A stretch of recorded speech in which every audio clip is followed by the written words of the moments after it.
wabarakatuh.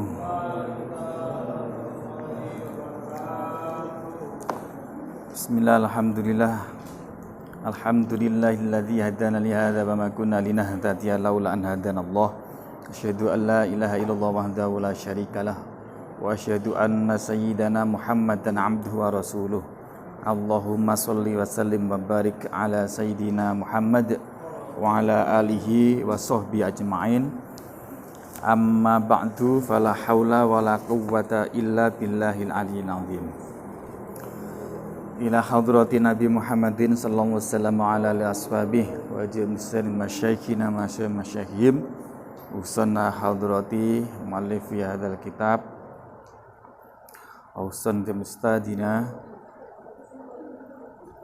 syu'unillahi lana wa lahumul fatihah. Bismillahirrahmanirrahim. Alhamdulillahi rabbil alamin. Arrahmanir rahim. Iyyaka na'budu wa iyyaka nasta'in. Ihdinas siratal mustaqim. Shiratal ladzina an'amta 'alaihim ghairil maghdubi 'alaihim waladdallin. Amin. Qala al-muallifu rahimahullah ta'ala wa nafa'ana bihi wa bi 'ulumihi fid dharaini amin. Bismillahirrahmanirrahim. Wa qila yaqtadil fawra. Betul apa?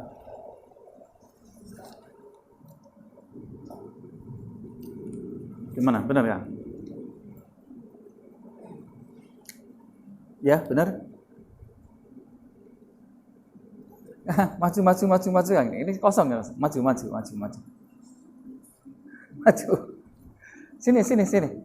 Enggak kalau saya saya tanya enggak.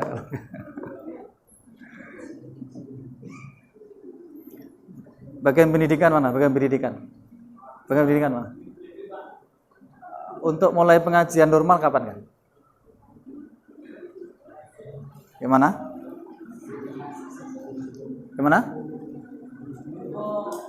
Mulai normal sesuai dengan jadwal kurikulum.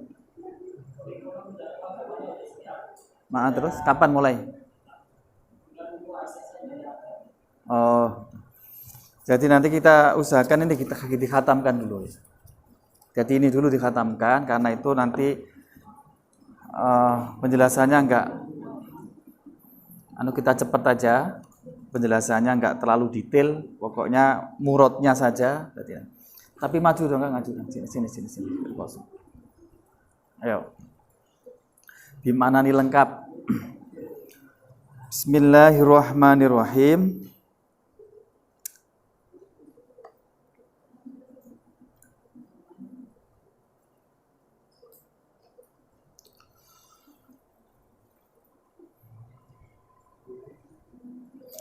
Wala yaqtadil fawra, wala yaqtadi dan tidak menuntut apa amar, tidak menuntut al-fawra akan spontan atau sekaligus cepet-cepetan. Al-fawra akan cepat-cepatan. Jadi artinya kalau diperintah itu tidak mewajibkan begitu diperintah langsung dilaksanakan. Tidak wajib. Kenapa? Li'annal ghorodo, karena sesungguhnya tujuannya minhu dari amar itu ijadul fi'li, mewujudkan pekerjaan, maksudnya pekerjaan yang diperintahkan itu min ghairi ikhtisosin, dengan tanpa menentukan bizamani, dengan waktu. Karena tujuan perintah itu yang penting adalah wujudnya pekerjaan yang tidak dibatasi dengan waktunya kapan, itu terserah. Bizamani dengan zaman, al-awwali yang pertama, dunaz zamani bukan juga waktu, asani yang kedua.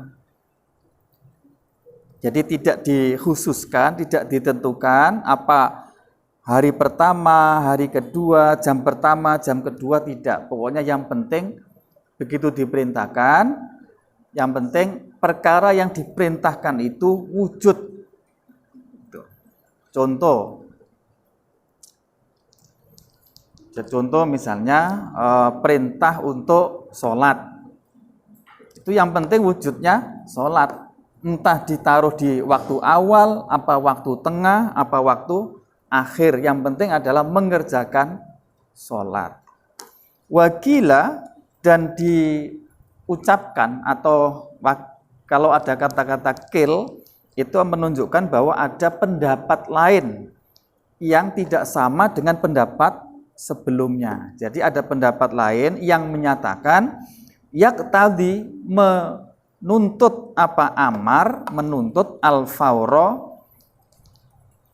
cepat-cepat. Jadi ini menurut pendapat yang lain bahwa perintah itu wajib segera dilaksanakan cepat-cepat.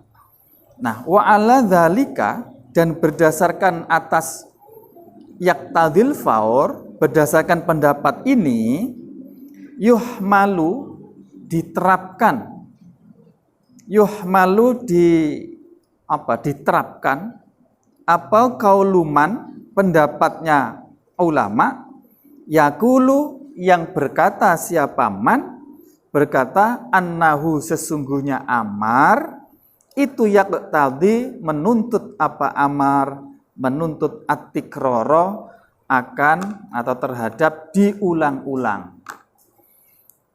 Jadi artinya pendapat orang yang menyatakan bahwa perintah itu harus segera dilakukan, pendapat inilah juga yang menyatakan bahwa perintah itu wajib diulang-ulang. Titik. Nah, sekarang pembahasan baru nih. Wal amru, adapun perintah. Perintah bi'ijadil fi'li, terhadap mewujudkan suatu pekerjaan, itu amrun, berarti perintah. Perintah bihi terhadap perintah bihi terhadap ijadul fi'li, mewujudkan pekerjaan. Wabima, dan perintah terhadap apa saja, wabima, dan perintah terhadap apa saja, la yatimmu, yang tidak akan sempurna apa al-fi'lu, pekerjaan tadi tidak sempurna, illa bihi, kecuali dengan ma, illa bihi, kecuali dengan ma. Ma itu apa? Ma itu dua, syarat atau sabab. Jadi begini, memerintahkan terhadap sesuatu itu berarti memerintahkan terhadap sesuatu itu, dan memerintahkan terhadap perkara-perkara yang kalau tanpa perkara itu maka perintah itu tidak akan terwujudkan. Saya ulangi. Jadi wal amru bi ijadil fi'li amrun bihi wa bima la yatimu bi. Jadi perintah terhadap mewujudkan suatu pekerjaan itu berarti juga memerintahkan terhadap apa saja yang menjadi kesempurnaan dari pekerjaan itu. Oke, contohnya ini contohnya. Kal amri, seperti perintah bis sholawati, untuk mengerjakan sholat. Itu amrun, perintah bitoharoti, terhadap bersuci. Jadi orang sholat itu tidak mungkin terjadi tanpa bersuci. Maka perintah sholat itu berarti perintah juga untuk melakukan bersuci. Nah, contoh lagi ini contoh kehidupan kita ya. Misalnya sampean ada di kamar, saya perintahkan untuk datang ke sini. Nah, sampean tidak mungkin bisa datang ke sini tanpa berjalan dari kamar sampai ke sini. Maka saya memerintahkan sampean datang ke sini, itu berarti juga memerintahkan atau mewajibkan sampean jalan dari kamar ke sini. Yang dimaksud al-amru bi ijadi syai'i, bi ijadil fi'li, perintah untuk mengerjakan sesuatu, itu berarti perintah juga terhadap sesuatu yang menjadi kesempurnaannya. Oke.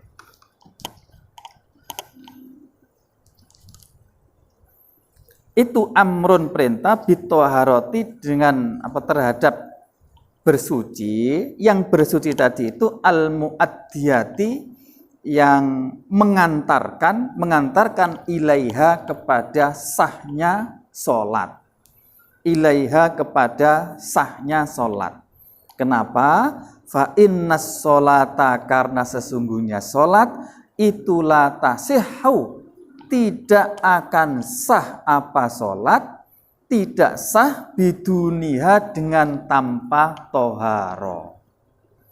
Biduniha dengan tanpa toharo. Oke.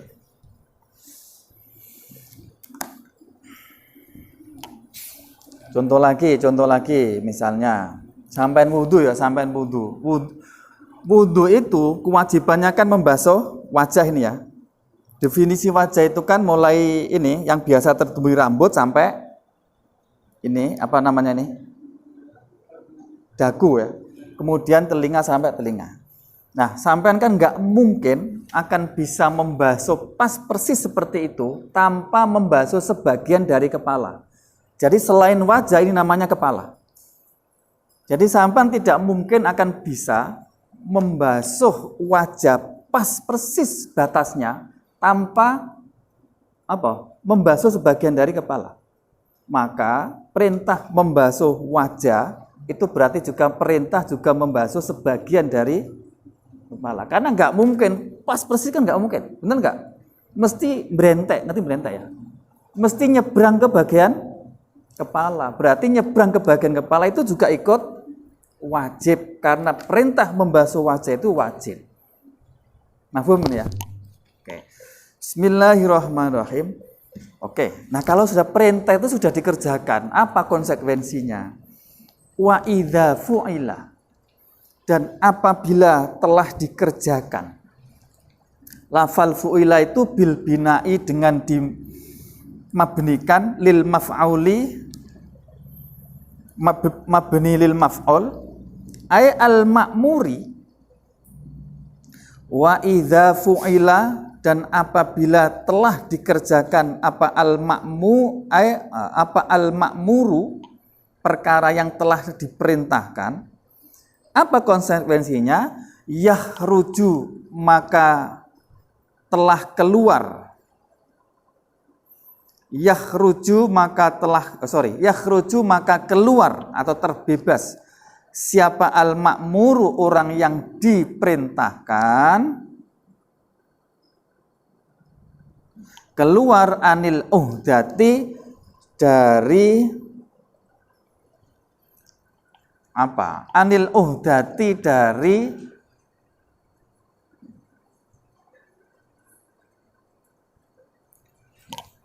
apa ya? Udah. Anil uhdati, dari perintah. Anil uhdati, dari perintah, atau dari mana aslinya sih, janji ya, ahdun. Anil uhdati, dari perintah. Uhdatil amri, maksudnya adalah janjinya perintah atau tuntutannya perintah juga nggak apa-apa.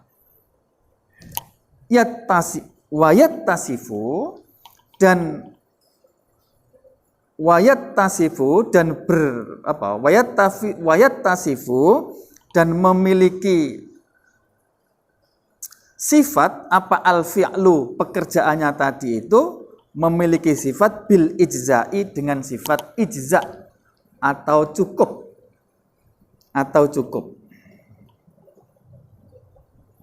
Bil ijza'i, dengan ijza'. Ijza' maknanya sudah dianggap cukup.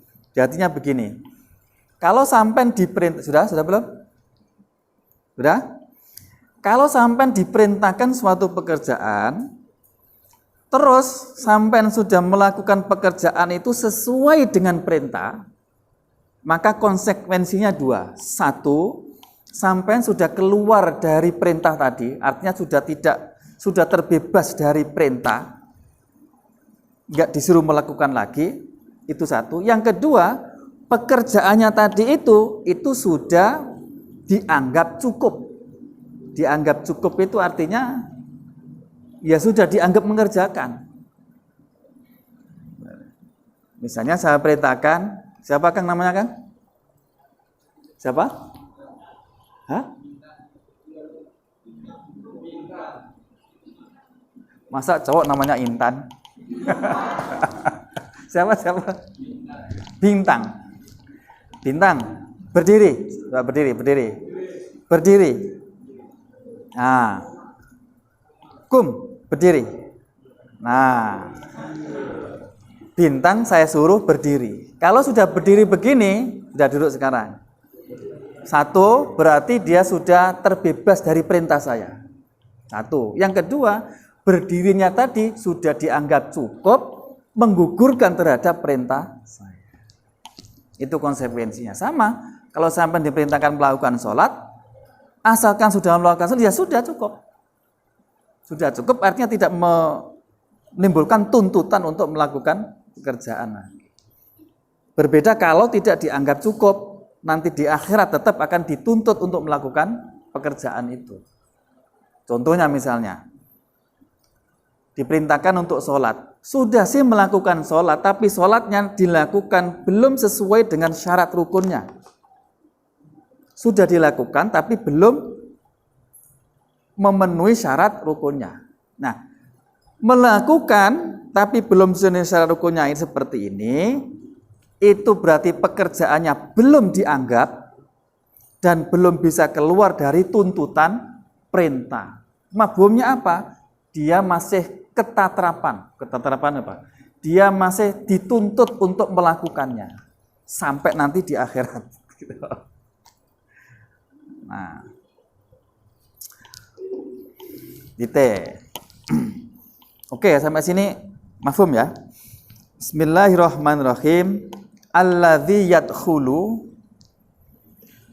ai hadza alladzi yadkhulu. Alladzi adapun inilah perkara, itu alladzi perkara, yadkhulu yang akan masuk apa alladzi fil amri di dalam perintah, wan nahyi dan masuk siapa alladzi di dalam nahi. Wama dan orang la yadkhulu yang tidak masuk siapa ma. Jadi ini sudah bab lagi. Artinya di dalam bab ini alladzi yadkhulu fil amri wan nahyi ini maksudnya kita akan membahas siapa sih kalau ada perintah itu siapa sih yang diperintahkan? Siapa yang masuk dalam perintah itu? Kalau ada larangan, siapa sih yang masuk dalam larangan itu? Jadi pernyataan ini adalah bab gitu ya. Hadhihi tarjamatun. Adapun inilah kalimat alladzi yadkhulu fil amri akhiri itu tarjamatun judul. Jadi ini judul tadi itu, ceritanya judul. Yadkhulu masuk fi khitabillahi di dalam khitabnya Allah. Khitabnya Allah itu berarti dawai Allah, firmannya Allah Ta'ala maha luhur siapa Allah, siapa al-mu'minuna orang-orang mukmin. Siapa al-mu'minuna orang-orang mukmin. Kalau disebut orang mukmin, maka orang mukminah itu ikut. Jadi walaupun di sini disebut mukminun, laki-laki apa perempuan ini? Laki-laki, maka mukminat perempuan itu akan masuk.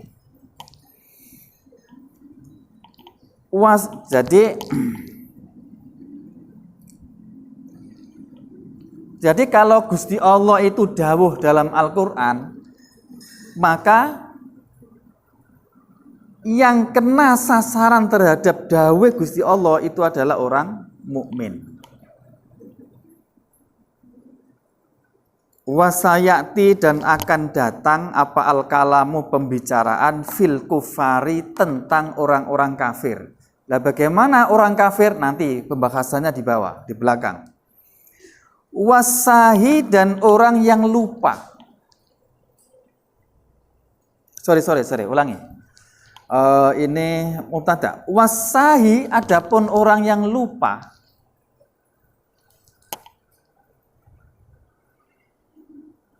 Wasahi, adapun orang yang lupa. Wassobiyu, dan anak kecil. Wal majnunu, dan orang yang gila. Itu ghairu dakhilina, tidak masuk fil khitobi, di dalam khitobnya Allah. Jadi kalau misalnya ya aqimus sholah, Allah subhanahu wa ta'ala dawuh berfirman aqimus sholah, dirikannya sholat. Pertanyaannya, siapa yang disuruh sholat ini? Jawabnya adalah orang mukmin laki-laki dan orang mukmin perempuan. Adapun orang yang lupa, anak kecil, orang yang gila, itu tidak masuk dalam panggilan atau sasaran dari perintah aqimus sholat tadi itu. Kenapa? Lintifa'it taklifi, karena tidak adanya tuntutan atau pembebanan. Lintifa'it taklifi, karena tidak adanya pembebanan. Ngerti pembebanan enggak? Beban. Jadi misalnya Allah perintah sholat, artinya Allah membebani sholat kepada sampean. Nah, taklif itu pembebanan syariat, itu namanya taklif. Pembebanan tanggung jawab melakukan syariat itu namanya taklif. Lintifa'it taklifi, karena tidak adanya taklif.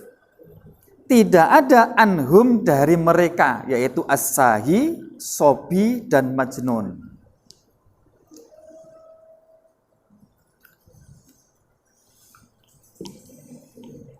Sahi itu apa?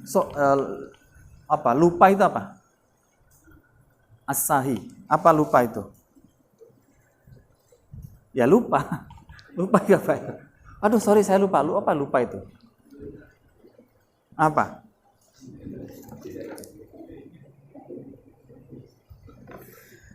Ai ghaibatus syai'i an balil insan wa adami tadzakkurihi. Jadi tidak adanya sesuatu yang dipikirkan. Jadi dia enggak merasa, enggak sadar, enggak merasa. Wa adami tadzakkurihi, dan tidak ingat sama sekali. Yes, lupa itu. Jadi misalnya sampean ba'da zuhur sampai asar enggak melakukan sholat. Kenapa? Ya, karena memang enggak ingat sama sekali ya sholat zuhur. Nah, itu namanya sahi. Nah, orang sahi seperti itu, sekalipun dia meninggalkan sholat, dia tidak berdosa. Karena dia apa? Tidak termasuk kena khitob. Lupa, namanya lupa kok. Jadi kalau sampai kepengen bebas dari tanggungan, ya lupa saja selama-lamanya. Nah, sobi itu anak yang masih kecil, belum bisa berpikir menggambarkan sesuatu yang diperintahkan. Nah, itu sobi. Termasuk orang gila. Jadi kan syaratnya begini, orang kena kewajiban sesuatu itu kan kalau dia paham apa yang menjadi kewajibannya. Lah orang lupa itu kan nggak tahu apa kewajibannya. Anak kecil kan nggak tahu. Apalagi orang gila. Maka orang gila, anak kecil, dan orang lupa itu keluar dari tuntutan untuk kena khitobnya Gusti Allah ini. Oke. Bismillahirrahmanirrahim. Lintifa'it taklif anhum. Nah, tapi sekalipun demikian, wayuk maru, dan diperintahkan siapa as-sahi, orang yang lupa tadi, ba'da dhihabis sahwi, setelah hilangnya lupanya, ba'da dhihabis sahwi, setelah hilangnya lupa, anhu dari sahi, dari orangnya,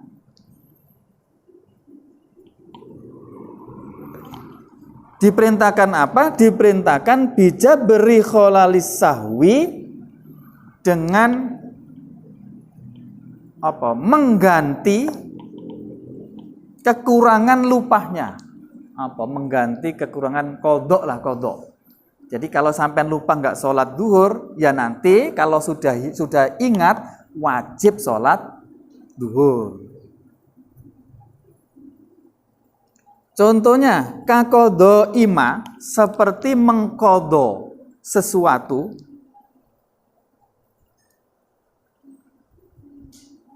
Fata yang tertinggal, siapa man atau sahi hu akan ma minas solati, dari solat, seperti mengkodo solat yang telah ditinggalkan karena lupa.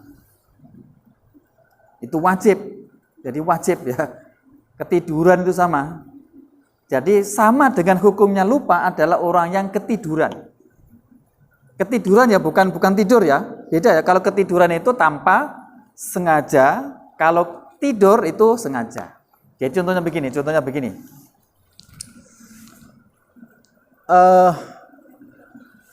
Sudah masuk subuh, sampai masih melek. Ingat kalau itu sudah masuk subuh. Kemudian sampai tidur. Ini namanya ketiduran apa tidur? Tidur. Lah orang ini tetap berdosa. Oke. Kecuali kalau sampai tidur jam 3, kemudian bablas sampai jam 7 baru bangun. Nah ini ketiduran namanya. Nah orang seperti ini hukumnya sama dengan sahih, sama dengan orang yang lupa karena nggak sadar bahwa dia kena kewajiban untuk sholat. Nah hukumnya nanti setelah tidurnya hilang, berarti sudah melek, maka wajib mengqadha sholat subuh yang ditinggalkan karena ketiduran tadi. Qadha itu apa? Qadha itu melakukan kewajiban selain pada waktunya. Paham nggak ini? Kalau melakukan kewajiban pada waktunya namanya ada apa? Ada. Contoh, sholat duhur dilakukan pada waktu sholat duhur, itu namanya ada. Sholat duhur dilakukan pada waktu sholat asar, berarti itu hukumnya qadha. Seperti tadi, sholat subuh kok jam 7, nah itu berarti qadha. Oke. Itu yang pertama. Jadi kewajiban orang yang lupa itu mengqadha apa yang ditinggalkan ketika dia lupa. Di samping itu wa dhamanu ma atlafahu minal mal, wa dhamanu ma, dan menanggung perkara atau apa saja atlafa yang merusakkan siapa manhu akan ma minal mali, dari harta benda. Atau kewajibannya, kalau ini terkait dengan muamalah misalnya, sesuatu yang rusak karena lupa, maka orang itu wajib mengganti kerusakannya. Mana namanya lupa itu ya nggak sengaja. Atau termasuk sama dengan hukumnya ini adalah misalnya anak saya yang kecil ini kurang dari 5 tahun. Itu kan di bawah tanggung jawab saya. Mesti harus saya awasi.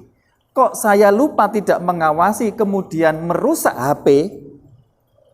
HP-nya sampean, maka saya, bapaknya, wajib mengganti HP. Jadi wa dhamanu ma atlafahu minal mal. Ya termasuk binatang, sampai punya binatangnya merusak barangnya orang lain, ya wajib. Karena ada unsur PPK itu apa? Sembrono tadi. Oke. Nah, bagaimana tentang orang kafir? Orang kafir gimana? Dia wajib sholat nggak? Halo? Orang kafir wajib sholat nggak? Wajib zakat nggak? Nah, mari kita kaji. Wal kuffaru, adapun orang-orang kafir itu mukhatobuna, dikhitobi siapa orang kafir Dihitobi tegese dia kena sasaran firman-Nya Allah bifuru isyara'i terhadap semua cabang-cabang syariat. Semua cabang-cabang syariat wabima dan terhadap apa saja la tasihhu yang tidak sah apa ma illa bihi kecuali la tasihhu yang tidak sah apa syariat illa bihi kecuali dengan ma. Apa itu perkara yang syariat tidak akan sah kecuali dengannya? Wa huwa adapun ma la tasihhu illa bihi itu al-islamu Islam. Nah, ternyata jawaban sampean salah. Ternyata orang-orang kafir itu juga kena sasaran dawe Gusti Allah. Artinya kalau Gusti Allah dawuh kepada mewajibkan kepada orang mukmin untuk sholat, orang kafir itu aslinya juga punya kewajiban untuk melakukan sholat dan wajib melakukan sesuatu yang tanpa sesuatu itu sholat tidak akan sah. Sholat bagi orang yang kafir sah enggak? Sholat bagi orang yang tidak Islam sah enggak? Enggak kan? Berarti dia wajib juga untuk masuk Islam. Karena sholat tanpa Islam tidak akan sah. Nah, berarti kewajibannya dua. Wajib melakukan sholat, juga wajib masuk Islam. Tidak hanya itu, semua kewajiban furu'us syara'i itu ya semua kewajiban-kewajiban syariat itu juga wajib bagi orang kafir. Pertanyaannya, gopo? Wong jelas-jelas andaikan melakukan enggak sah, kok diwajibkan ki piye? Apa manfaate? Halo? Kita lihat. Apa dasarnya? Liqouli ta'ala, karena dawuh Gusti Allah Ta'ala, masalakakum fi sakor qalu lam yakum minal musallin. Ini dasarnya bahwa orang kafir itu juga sebetulnya kewajiban melakukan sholat. Suatu saat orang kafir itu ditanya, ketika masuk neraka sakor ditanya, "Lapo kamu kok masuk neraka sakor ini?" "Karena saya tidak melakukan sholat." Jawabnya orang kafir. Itu menunjukkan bahwa dia kewajiban melakukan sholat. Liqouli ta'ala, masalakakum, ma bermula apa? Itu salaka yang memasukkan apa makum kepada kamu fi sakorin ke dalam neraka sakor. Ini orang kafir ditanya, apa yang menyebabkan kamu masuk neraka?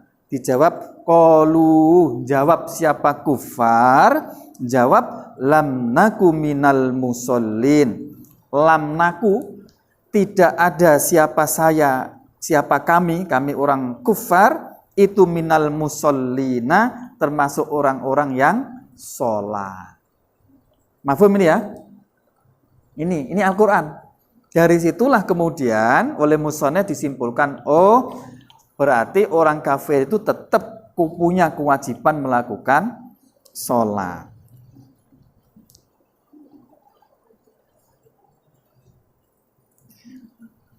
Terus pertanyaannya tadi itu, apa manfaatnya memerintahkan kepada orang kafir untuk sholat? Toh kalau dia melakukan sholat kan tidak akan sah. Gopo? Wa faidatu khitobihim. Adapun faedahnya menghitobi kepada orang kafir, artinya mewajibkan kepada orang kafir, mewajibkan atau menghitobi biha kepada sholat, itu iqabuhum untuk menyiksa orang kafir, menyiksa alaiha atas meninggalkan syariat, alaiha atas meninggalkan syariat.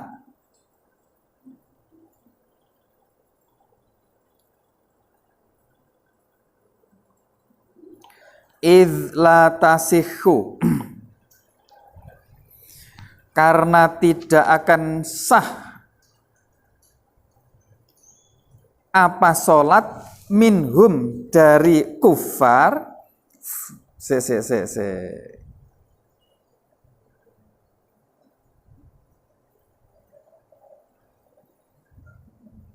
Oke.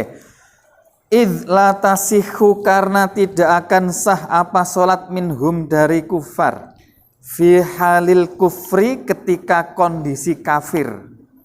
Litawakkufiha, karena tergantungnya sholat.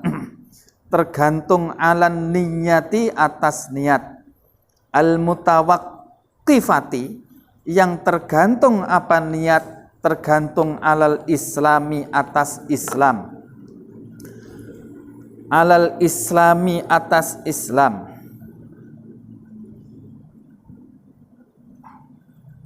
Alal islami, atas Islam. Tadi kan begini teman-teman ya, orang kafir kan ternyata kewajiban sholat juga, oke?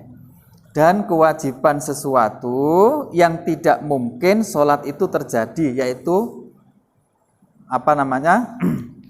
Islam. Ya, sholat tanpa Islam kan nggak sah. Nah, kenapa? Sholat itu sah, itu kalau ada niat. Nah, niat itu tidak mungkin terjadi atau tidak sah dari orang kafir. Dari orang kafir. Jadi Islam itu syarat untuk niat. Nah, sholat butuh niat. Nah, karena itu orang kafir untuk bisa sholat berarti dia harus Islam dulu. Setelah Islam, niatnya sah, sholatnya sah. Jadi kesimpulannya, orang kafir itu kewajiban sholat, ya kewajiban masuk Islam. Karena sholat tanpa Islam tadi nggak mungkin tadi, karena butuh niat. Nah, bagaimana kalau dia masuk Islam? Masih kewajiban nggak? Nah, ketika dia masuk Islam, maka dia sudah tidak wajib untuk menggantikan sholatnya. Beda dengan tadi yang sahih tadi itu. Yang sahih, orang yang lupa tadi beda. Khusus untuk orang kafir ini, setelah masuk Islam, maka tidak wajib untuk mengqodoi sholat yang ditinggalkan itu. Kenapa? Targhiban. Karena untuk memberi dorongan biar orang kafir itu mau masuk Islam. Jadi biar nggak wedi lah gitu. Waduh, nanti masuk Islam malah suruh ganti sholat seumur hidup kan ya. Mau nggak kira-kira? Ada kan orang kafir itu tetap diwajibkan qodho, males itu masuk Islam. Karena dia akan punya kewajiban mengqodhoi sholat sepanjang hidupnya. Jadi karena itulah, ini karena rahmati Gusti Allah, orang yang kafir yang masuk Islam maka tidak wajib untuk mengqodho sholat yang ditinggalkan. Wala yu'akhaduna. Nah ini, wala yu'akhaduna, dan tidak disiksa siapa orang kafir. Wala yu'akhaduna, dan tidak disiksa siapa orang kafir. Tidak disiksa biha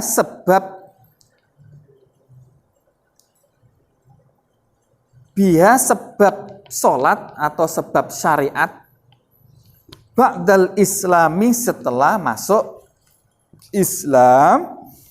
Kenapa? Targhiban, untuk untuk menyenangkan.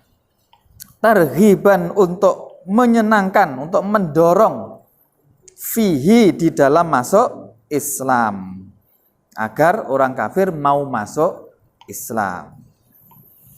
Titik. Paham ya? Yang saya jelaskan paham ya? Yang penting paham, perkara nanti lali itu urusan nanti. Yang penting pas dijelaskan, paham. Karena kalau sudah paham, bebas. Kewajiban saya bebas. Perkara lupa, ya urusan sampai nanti sampai sinauni sendiri. Sampai ulangi sendiri, diskusi sendiri, sebagainya. Bismillahirrahmanirrahim. Nah, ini pembahasan baru sekarang. Wal amru bisyai'i nahyun an dzittihi. Wal amru, adapun perintah bisyai'i, terhadap sesuatu perkara, itu nahyun berarti melarang, melarang andiddihi dari kebalikannya syai'. Andiddihi dari kebalikannya syai'. Nih, ini prinsip ya. Halo? Prinsip. Jadi perintah terhadap sesuatu itu berarti melarang terhadap lawan dari sesuatu itu. Mafhum gak ini? Kalau saya menyuruh sampean diam, lawan dari diam itu apa? Bergerak. Kalau saya menyuruh diam, berarti saya melarang sampean bergerak. Halo? Nah. Baik itu lawannya itu satu maupun banyak. Contoh yang lawannya banyak. Misalnya saya perintah ke siapa tadi namanya? Bintang. Bintang, berdiri. Ayo berdiri. Saya memerintahkan berdiri, ini berarti melarang dia duduk, melarang dia tidur, melarang dia miring, melarang dia lari, melarang dia, paham gak ini? Duduk sekarang. Itu maksudnya perintah terhadap sesuatu itu berarti melarang terhadap lawan dari sesuatu itu. Baik sesuatu itu satu atau banyak.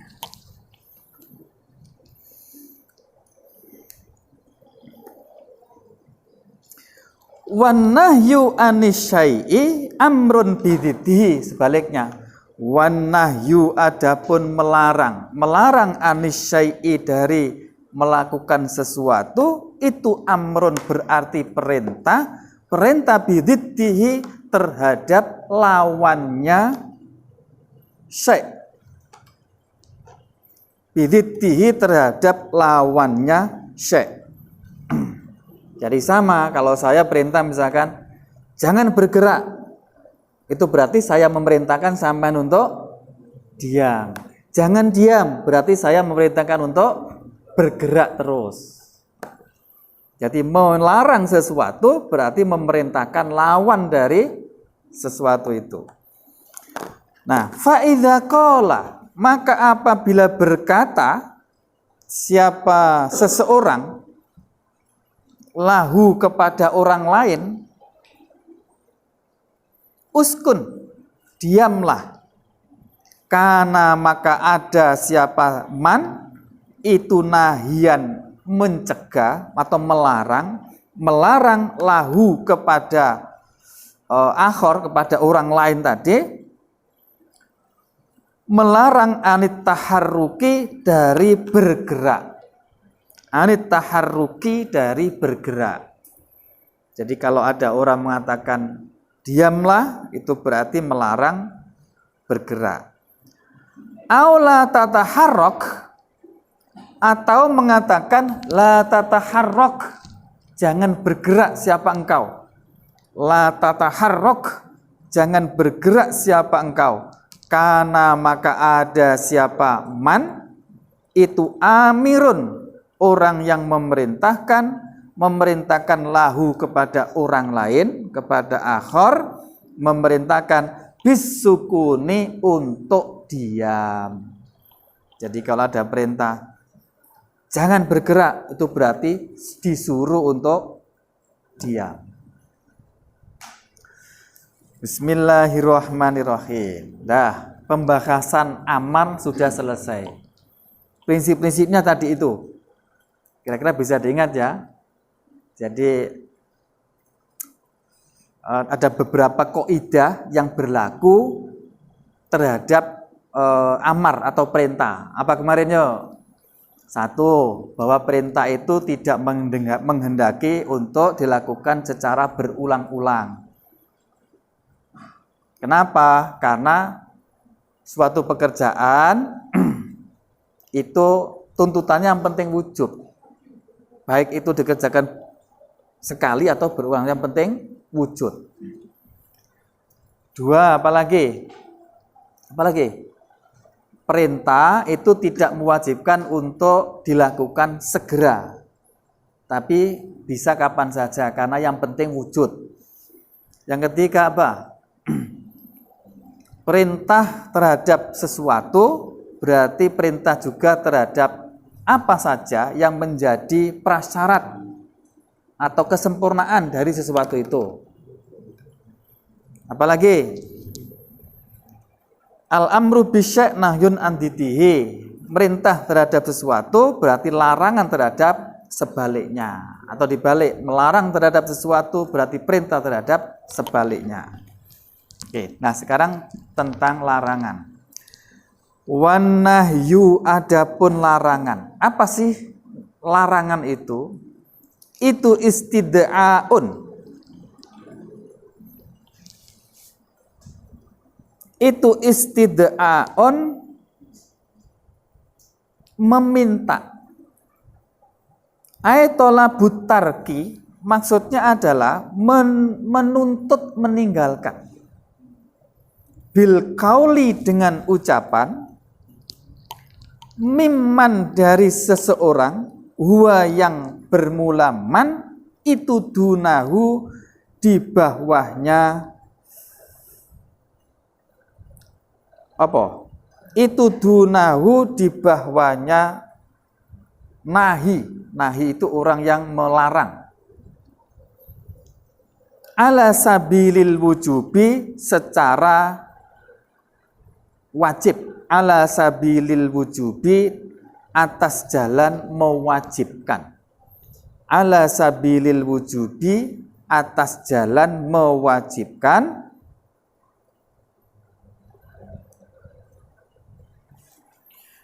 Ala apa itu? Ala wizanima, sesuai atas apa? Sepadannya perkara takodama yang telah dahulu apa fi hadil amri, pada definisinya perintah. Jadi definisinya nahi ini sama dengan definisinya perintah dulu. Kalau perintah itu kan tolabul fi'li, menuntut wujudnya pekerjaan. Nah, kalau larangan berarti menuntut untuk meninggalkan pekerjaan. Jadi nahi itu ayat tolabut tarki bil kauli, menuntut meninggalkan sesuatu pekerjaan dengan ucapan. Mafhumnya, kalau menuntut pekerjaan tidak dengan ucapan, itu bukan nahi namanya. Contoh, paham gak ini? Paham gak ini? Paham gak? Apa? Apa artinya ini? Dilarang berbicara. Itu bukan nahi. Adapun kalau disebut nahi, itu berarti bukan hakiki tapi majas.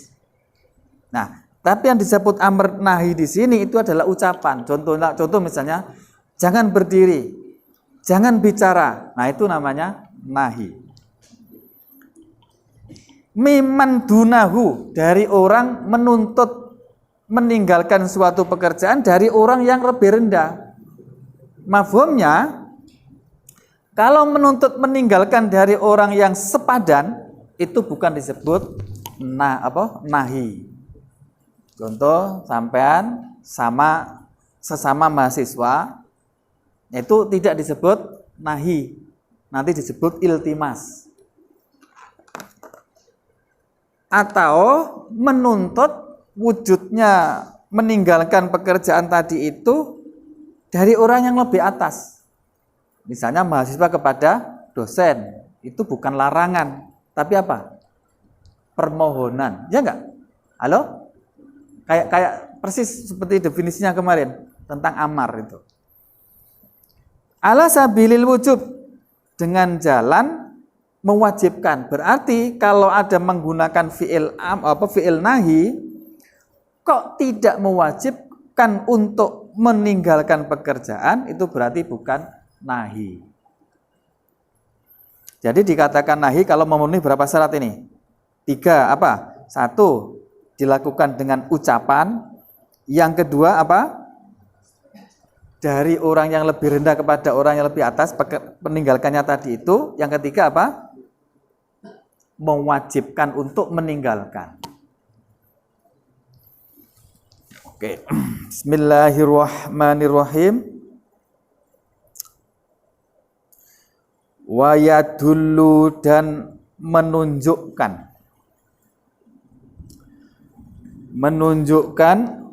apa an-nahyu larangan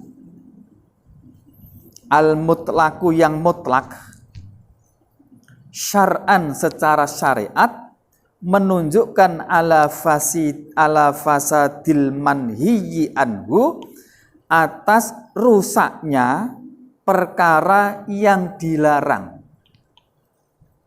fil ibadati di dalam urusan ibadah. Fil ibadati di dalam urusan ibadah. Sawaun itu sama saja. Unhiya dilarang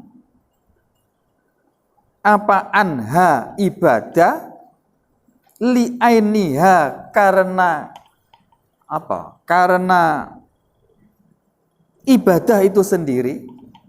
Contohnya kasolatil haidhi seperti sholatnya orang yang haid, wasaumiha dan puasanya orang yang haid, auli amrin atau karena perkara lazimin yang lazim, laha pada ibadah,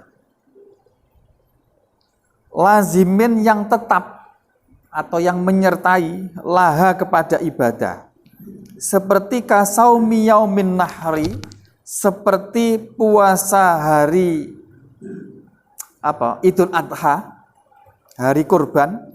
Kasaumi yaumin nahri seperti puasa hari kurban, wassolati dan melakukan sholat, fil auqati pada waktu-waktu al makruhati yang dimekruhkan. Al-makruhati yang dimakruhkan. Al-makruhati yang dimakruhkan.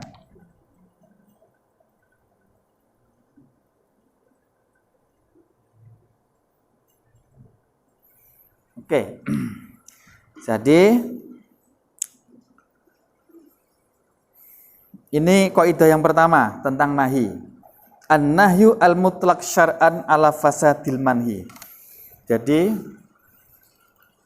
larangan,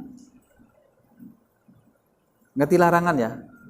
Larangan itu ucapan untuk ucapan yang menunjukkan kewajiban untuk meninggalkan sesuatu, itu namanya larangan. Jangan duduk, berarti saya mewajibkan sampean untuk meninggalkan pekerjaan duduk. Jadi larangan, sekali larangan adalah, nahi adalah ucapan yang menunjukkan atas wajibnya untuk meninggalkan sesuatu. Jangan berdiri, berarti saya mewajibkan sampai meninggalkan pekerjaan berdiri. Mafhum ini ya? Oke? Nah, suatu larangan yang mutlak, artinya tidak ada makna lain kecuali larangan itu. Sesuatu larangan yang mutlak itu berarti menunjukkan rusaknya sesuatu yang dilarang itu. Artinya tidak sah. Jadi sesuatu larangan itu kalau dilakukan berarti yang dilakukan itu menunjukkan sesuatu yang enggak sah. Contoh, perempuan yang haid itu dilarang untuk melakukan sholat. Kok ada perempuan haid melakukan sholat, berarti sholatnya perempuan tadi itu fasad atau rusak, batal, tidak dianggap. Jadi sesuatu larangan itu menunjukkan tidak sahnya sesuatu itu kalau dilakukan. Mafhum ini ya? Nggak ya? Nah, baik sesuatu itu berkaitan dengan hakikat dari larangan itu, atau sesuatu yang nempel pada larangan itu. Contoh, ada larangan untuk orang yang puasa pada hari Idul Adha atau hari kurban. Hari kurban dengan puasa ini kan dua hal yang berbeda. Halo? hari kurban, hari Idul Adha dengan puasa ini kan dua hal yang berbeda. Nah, orang yang berpuasa pada hari kurban, jadi hari kurban itu menempel pada. Nah, larangan untuk melakukan puasa pada hari kurban, berarti larangannya itu hanyalah sesuatu yang mulazimah, yang nempel pada larangan puasa tadi. Itu berarti menunjukkan bahwa sama, yang dilakukannya itu adalah rusak, fasad, atau tidak sah, tidak dianggap.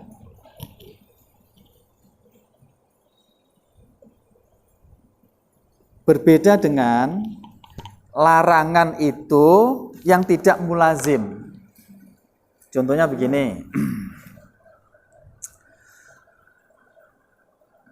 Sampean sholat, wajib nutup aurat enggak?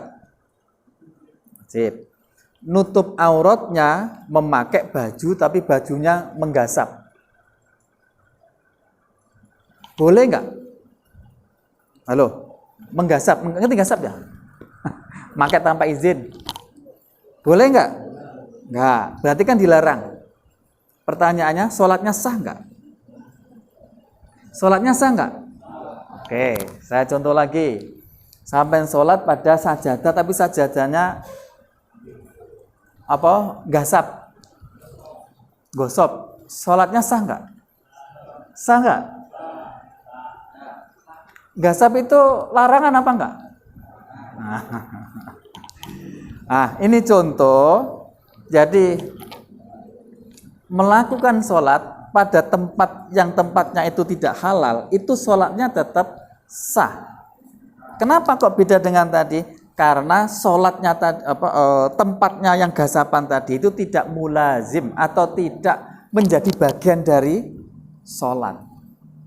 Buktinya sholat itu bisa terjadi pada tempat yang digasap, juga bisa terjadi pada tempat yang tidak digasap. Itu berarti tidak selalu melekat. Sekalipun sah tapi tetap berdosa. Atau sah tapi tidak ada pahalanya. Nah, itu yang dimaksud dengan wa yadullu an-nahyu al-mutlaqu syar'an ala fasadil manhi anhu fil ibadah, di dalam urusan ibadah. Sawaun anha li ainiha kasolatil haid wa saumiha aw li amrin lazimin, atau karena perkara yang menetap laha pada ibadah itu. Kasaumi yaumin nahri was sholati fil awqatil makruha, sama seperti sholat pada waktu yang dimakruhkan, sholat ba'da subuh yang enggak sah. Sholat ba'da sholat asar yang enggak sah. Tapi kecuali sholat-sholat yang punya alasan atau punya sabab yang mutaqaddim, yang terdahulu. Karena itu boleh enggak misalnya setelah sholat asar sampai masuk masjid kemudian sholat tahiyatul masjid, sah enggak? Sah enggak? Halo, sah enggak? Setelah sholat asar loh, sah enggak? Setelah sholat asar sampai sholat tahiyatul masjid, sah enggak? Atau ada orang meninggal sampai sudah sholat asar, disolati setelah asar, sah enggak? Sah, karena sholat tahiyatul masjid atau sholat mayit tadi itu sholatnya itu ada sebab yang yang terdahulu. Jadi ada sebab dulu baru sholat, maka sah, enggak peduli waktu. Oke. Jadi yang nggak boleh itu berarti sholat pada waktu makruh, yang nggak boleh adalah sholat yang sebabnya itu bareng atau sebabnya itu belum terjadi. Contohnya sholat hajat, sholat mutlak, sholat apa lagi? Karena itu boleh qodok, sholat qodok setelah asar boleh. Contohnya sampean lupa nggak sholat duhur, kemudian dilakukan pada waktu setelah sholat asar, ya boleh, karena ada sebab yaitu qadha. Bismillahirrahmanirrahim. Nah, itu dalam ibadah. Lah dalam muamalah gimana? Wa fil muamalati, dan adapun di dalam muamalah ayyurja'a, hendaknya dikembalikan nahi, dikembalikan ila nafsil akdi, kepada kondisi akad atau di dalam akad itu sendiri.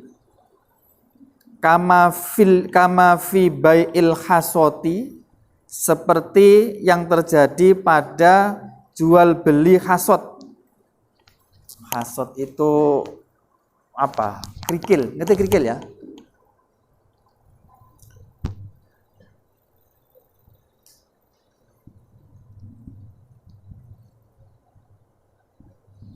Jadi kalau di dalam urusan muamalah itu sah tidaknya tergantung kepada larangannya.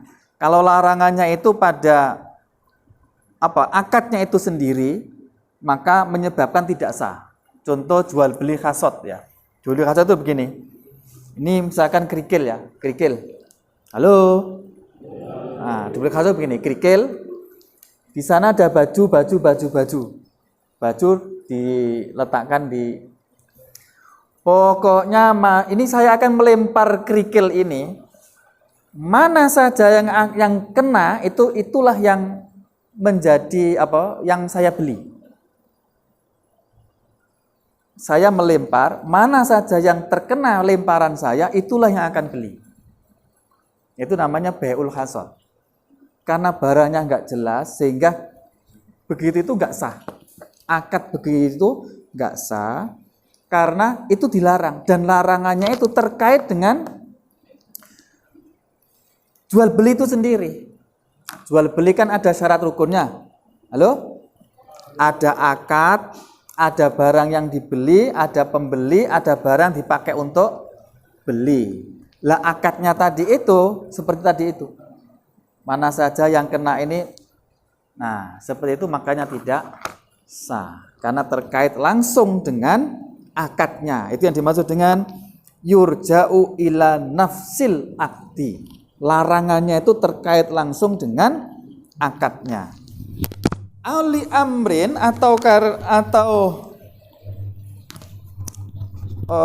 karena perkara dakhilin yang masuk fiha di dalam muamalah.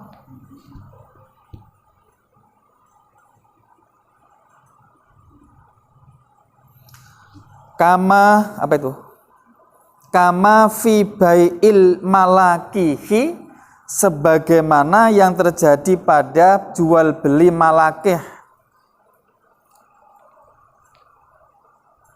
Jual beli malakih itu jual beli sesuatu yang masih ada dalam kandungan. Malakih sapi yang hamil. Hamil, terus kandungannya tadi itu dibeli. Kan pasti nggak jelas kan, ini barangnya nggak jelas kan, masih dalam kandungan kok dibeli. Nah itu malakih, nggak sah. Auli amrin khorijin anhu, tapi lazimin lahu. Auli amrin, atau karena perkara khorijin yang di luar, khorijin yang keluar anhu dari akad, lazimin yang lazimin lahu, lazimin yang menetapi lahu kepada akad, seperti kama fi bai'i dirhamin, seperti perkara fi bai'i dirhamin yang terjadi pada jual beli dirham, bidirhamaini, dengan 2 dirham. La fa in kana ghairu lazimin lahu, fa in kana, maka apabila ada nahi itu ghairu lazimin yang tidak menetap, lahu pada akad, kal wudu'i, seperti wudu, bil ma'i, dengan air, al maghsubi, yang digosok, yang digasap, Masalan umpamanya seperti wudhu dengan air yang tidak mendapatkan izin, itu tetap sah tapi haram. Karena air tadi itu perkara yang di luar tapi dan ghairu lazim, ghairu mulazim. Masalan wakal bai'i, dan seperti jual beli waqtanidail jum'ati, pada waktu azan Jum'ah. Waktal Jum'ati, pada waktu azan Jum'ah. Padahal di Quran kan jelas itu.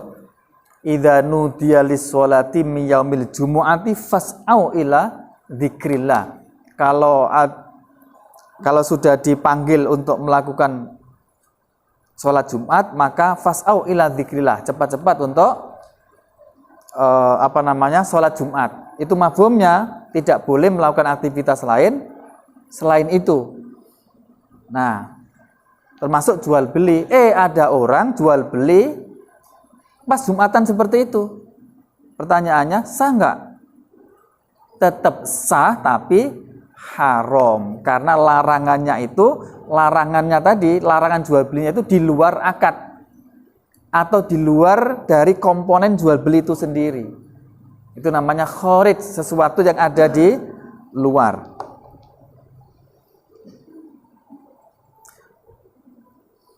Mana tadi?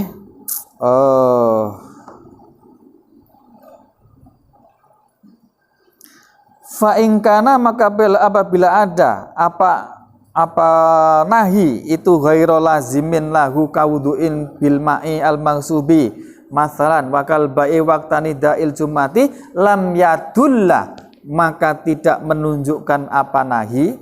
Lam ini jawab dari fa'ingkana. Lam yadulla, maka tidak menunjukkan apa nahi, menunjukkan alal fasadi, atas kerusakan nahi tadi. Manhi anhu, alal fasadi, atas rusaknya manhi anhu. Manhi anhu itu perkara yang dilarang. Jadi tetap sah sekalipun haram karena dilarang. Khilafan, berbeda, 5 kepada perkara yafhamuhu, yang khilafan 5 yafhamuhu kalamul musonif. Khilafan, berbeda, 5 terhadap sesuatu yufhimu, yang memahamkan hu akan ma, apa kalamul musonnifi, ucapan kiai musonif. Titik.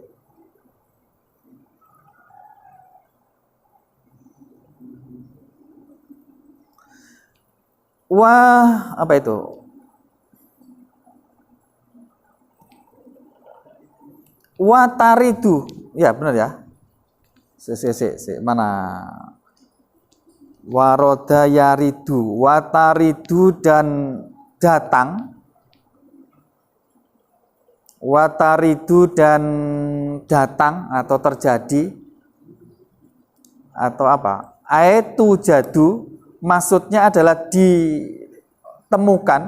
Aitu jadu maksudnya adalah ditemukan apa sighatul amri, bentuk perintah. Wal muradu, sedangkan yang dikehendaki bihi, dengan perintah tadi, bil amri, maksudnya adalah dengan perintah tadi, itu al ibahatu, membolehkan. Itu al ibahatu, membolehkan. Artinya begini, bisa terjadi suatu perintah, tapi yang dikehendaki bukan untuk perintah mewajibkan, tapi perintah hanya sekedar membolehkan, boleh-boleh saja. Kama, sebagaimana penjelasan taqaddama yang telah terdahulu apa ma. Seperti pembahasan dulu, misalkan faidha halaltum fastaudu, misalkan fastaudu, maka berburulah, itu perintah, tapi maknanya adalah sekedar boleh, tidak sampai wajib. Awit tahdidi, atau menakut-nakuti. Jadi ada kalimat perintah tapi maknanya hanya menakut-nakuti saja. Nahwu i'malu ma syi'tum, seperti contoh ayat i'malu ma syi'tum. I'malu, lakukanlah olehmu semua ma syi'tum. Apa saja syi'tum yang menghendaki siapa kamu. Gampangane, dah lakukan sakarepmu. Kata-kata lakukan sakarepmu itu kan bukan perintah sesungguhnya untuk mewajibkan, tapi malah nakut-nakuti, mengancam. Awit tasbiyati, atau menunjukkan makna tasbiyah, menyamakan.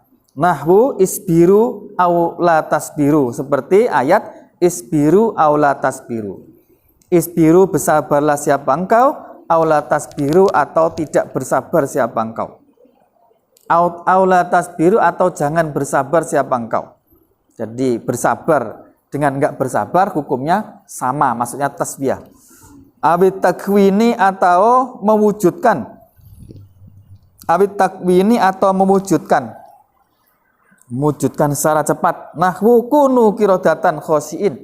Kunu, ada atau jadilah siapa engkau semua itu kirodatan, menjadi kirodah. Apa kirodah? Ketek itu apa? Monyet. Kunu, jadilah siapa engkau itu kirodatan, monyet semua. Titik. Wa ammal amu, ini bahasan baru lagi. Jadi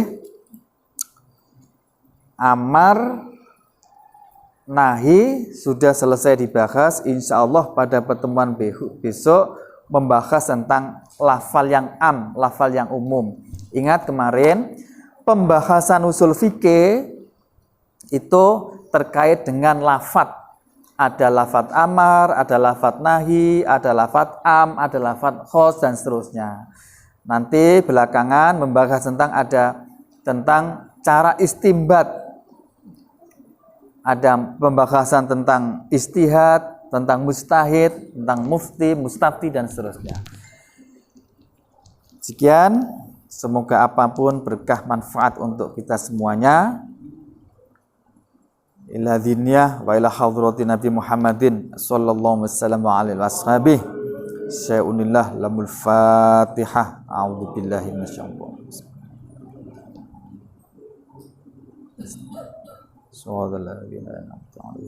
rajim. Bismillahirrahmanirrahim. Wal 'asri innal insana lafi khusrin illal ladzina amanu wa 'amilus solihati wa tawasaw bil haqqi wa tawasaw bis sabr. Akhirul kalam wal muwaffiq. Wassalamualaikum warahmatullahi wabarakatuh.